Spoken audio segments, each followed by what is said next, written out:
পশ্চিমবঙ্গের কোন জেলায় লিচু সবথেকে বিখ্যাত? পশ্চিমবঙ্গের মুর্শিদাবাদ জেলায় লিচু সবথেকে বিখ্যাত। বাংলাদেশে টাকা ছাপার জন্য বিশেষ কাগজ আমদানি করা হয় কোন দেশ থেকে? বাংলাদেশে টাকা ছাপার জন্য বিশেষ কাগজ আমদানি করা হয় সুইজারল্যান্ড দেশ থেকে। আপনি কি জানেন ফারাক্কা বাঁধ কোন নদীর ওপর অবস্থিত? ফারাক্কা বাঁধটি গঙ্গা নদীর ওপর অবস্থিত। আমাদের একটা ভিডিও তৈরি করতে অনেক কষ্ট করতে হয়, তাই অবশ্যই কিন্তু লাইক করবেন। আইপিএল 2023-এ কোন প্লেয়ার সবথেকে বেশি ছক্কা মেরেছে? আইপিএল 2023-এ ফাফ ডু প্লেসিস সবথেকে বেশি ছক্কা মেরেছে। সে মোট 36টি ছক্কা মেরেছে। দেখি কজন বলতে পারে জলপাই গাছ কিসের প্রতীক? জলপাই গাছ হলো শান্তির প্রতীক। প্রতিদিন অজানাকে জানতে হলে এখনই আমাদের চ্যানেলটিকে সাবস্ক্রাইব করে দিন। মানব শরীরের সবথেকে শক্তিশালী পেশি কোনটি? আমাদের শরীরের সবথেকে শক্তিশালী পেশি হলো আমাদের চোয়াল। একটা মানুষের সর্বোচ্চ কত ডিগ্রি পর্যন্ত জ্বর হতে পারে? একটা মানুষের সর্বোচ্চ 115 ডিগ্রি পর্যন্ত জ্বর হতে পারে। ভারতের কোন শহর ট্রাফিক নিয়ন্ত্রণে রোবটের ব্যবহার শুরু করেছে? ভারতের ইন্দোর শহরে প্রথম ট্রাফিক নিয়ন্ত্রণে রোবটের ব্যবহার করা হচ্ছে। জাদুর অস্কার কোন বিখ্যাত বাঙালি পেয়েছিলেন? জাদুর অস্কার নামে পরিচিত দ্য ফিনিক্স পুরস্কার পেয়েছিলেন পিসি সরকার। আচ্ছা বলুন তো, জাদুকর পিসি সরকারের পুরো নাম কি? জাদুকর পিসি সরকারের পুরো নাম হলো প্রতুল চন্দ্র সরকার। প্রাচীন কালে মানুষ হ্যান্ডশেক কিসের জন্য করত? এটা বোঝার জন্য শরীরের কোথাও কোনো অস্ত্র লুকানো আছে কিনা। চায়ের আবিষ্কার আজ থেকে কত বছর আগে হয়েছিল? চায়ের আবিষ্কার আজ থেকে 3000 বছর আগে হয়েছিল। লক্ষ্মীর ভান্ডার কে প্রথম স্থাপন করেছিলেন?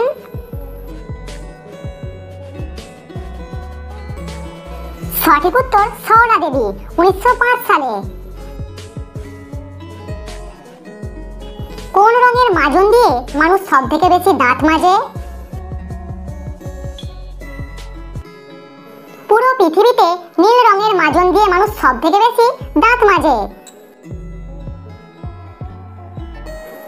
রামধনুর আকার অর্ধচন্দ্রাকার নাকি গোল?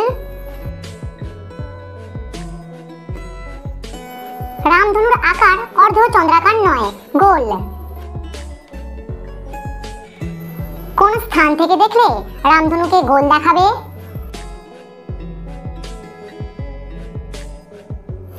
অনেক উঁচুতে উড়ন্ত বিমান থেকে দেখলে রামধনুকে অর্ধচন্দ্রাকার নয়, গোল দেখাবে। দুপুরে সবথেকে ভালো ঘুমের সময় কখন? দুপুরে সবথেকে ভালো ঘুমের সময় হলো দুপুর 1টা থেকে 2:30 পর্যন্ত। আপনি কি জানেন সবথেকে কম বয়সে ভারতরত্ন পুরস্কার কে পেয়েছিলেন? সবথেকে কম বয়সে ভারতরত্ন পুরস্কার পেয়েছিলেন সচিন তেন্ডুলকার। কোন প্রাণীকে গর্ধব বলা হয়? গাধাকে বলা হয় গর্ধব। কোন প্রশ্নের উত্তর যদি ভুল বলা হয়ে থাকে তাহলে সঠিক উত্তরটি কমেন্টে অবশ্যই জানাবেন।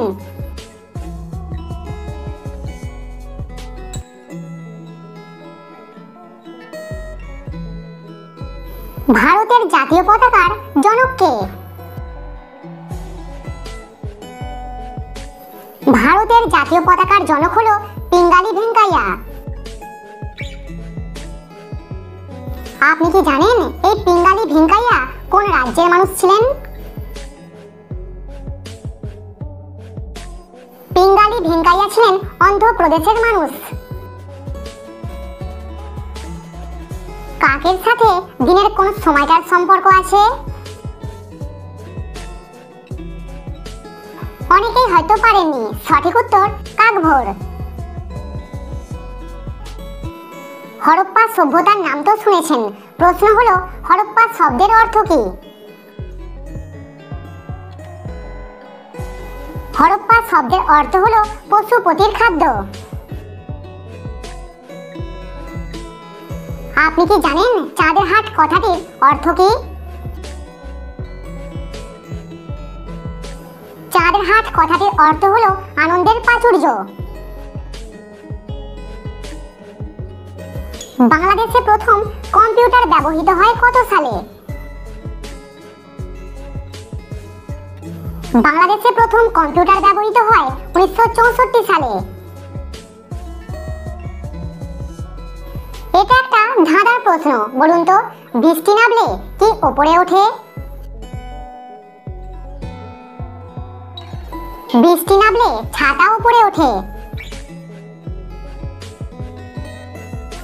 মানুষের গায়ের রং নির্ভর করে কোন রঞ্জক পদার্থের উপর? মানুষের গায়ের রং নির্ভর করে মেলানিন নামের রঞ্জক পদার্থের উপর। আপনি কি জানেন মানুষের দুধে দাঁতের সংখ্যা কয়টি?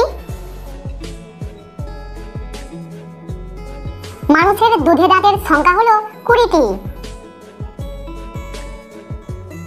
কোনদিন কি ভেবে দেখেছেন মানুষের রোগ হয় কেন?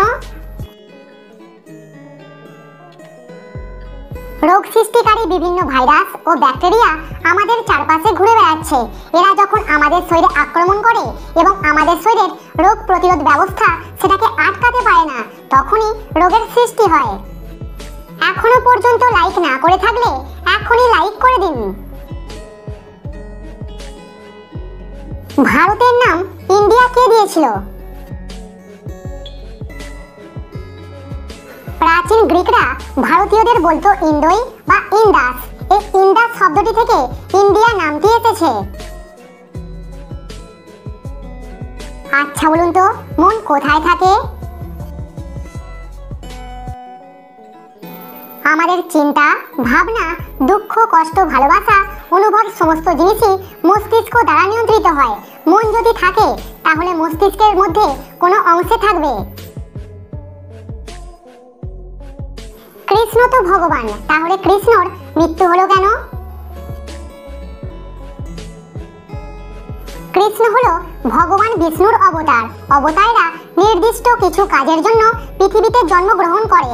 সেই কাজ সম্পূর্ণ হলে শরীর ত্যাগ করে আত্মা মূল ভগবানের সাথে মিশে যায়। আচ্ছা, আপনি কি কোনোদিন ভেবে দেখেছেন সাধুরা গায়ে ছাই ভস্ম মেখে থাকে কেন? এর ফলে সাধুদের শীত করে না, শরীর শুদ্ধ হয় এবং শরীরের রোগ প্রতিরোধ ক্ষমতা বৃদ্ধি পায়। কমেন্টে উত্তরটা অবশ্যই জানাবেন। বলুন তো পৃথিবীর সবথেকে বড় ফলের নাম কি? স্ত্রীর ভাইকে শালা বলা হয় কেন? সমুদ্র মন্থনে দেবী লক্ষ্মীর সাথে উঠে এসেছিল পঞ্চজন্য শঙ্খ, যার অপর নাম শালা। দেবী লক্ষ্মী ও এই শঙ্খ একসাথে উঠে এসেছিল বলে এই শঙ্খটিকে দেবী লক্ষ্মীর ভাই বলা হয়।